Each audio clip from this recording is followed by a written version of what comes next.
Ole tu na hian high five kan lenga cho ka bole hi Moses ania Moses chan ho Zofa Lelte Finale ka tia ilo shim shiwe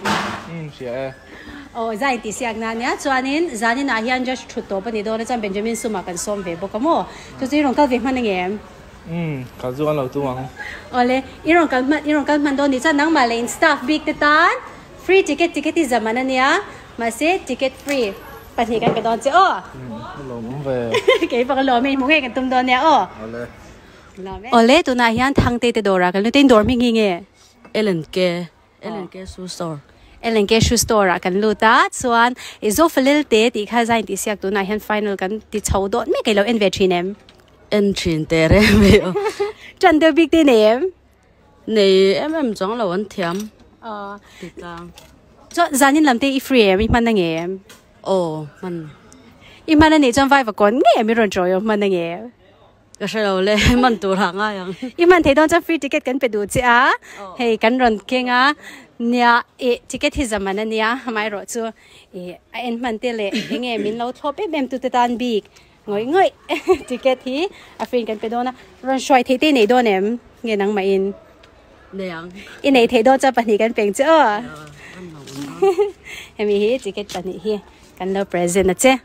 cái lom lu tuk cái này bỏ cái mùng ngay đó nè ale đi lại cái bula hiền YouTuber là em kan chat là nè à rồi te hay cái bu phu lo mai Millenium mà Zofa Lelte thì khi lo sẽ về ngay em lo em về chuyện mà support zong đầu tiên nè em xuống rồi mà sẽ ăn chặt thọc cái gì đấy tia iman ngay đó nè cho ticket chu selling kan sell mà sẽ nang money big cho free kan pe du chewa ticket pa ni ale kan pe la kan cho mình nó promote sak do nè te reng mai ale kan lo na te ke kini pole ole voi na Miss Bunny's Closet nge Bunny's Closet ti chao Miss Bunny's Closet tin ta chao kan leng lu ta ani Zofa Lelte moi ta ka lan chwana na accessories te puan min tum sak tu ne eng nge indora hen in zor le hey kan dora han kan zar chikim ko me puan hi rental ani ta puan ho thei mo chan elo bag te kor te accessories jang bing be ai an neu thling khan mo ching suman thling em bek kan door location ting corona lai khan Trumpuya kanin sona Trumpui ke mani building Miss Bunny te in Trumpui biakin peng kanom ani chuan ni so pakhata khai mi ro joy of thedo tira zana khan joy don chiang lut to ke en chak to lut to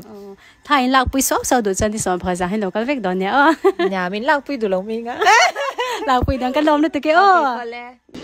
Zanina Viva Auditorium Dariata Top 10 Contest Zan Khatna Bulchara ni dona hi kan ma huang hian guest judge Benjamin Sum atel dom boka chuwan chuan mi puite lo mi lo troyom vek turin kan so ma cheu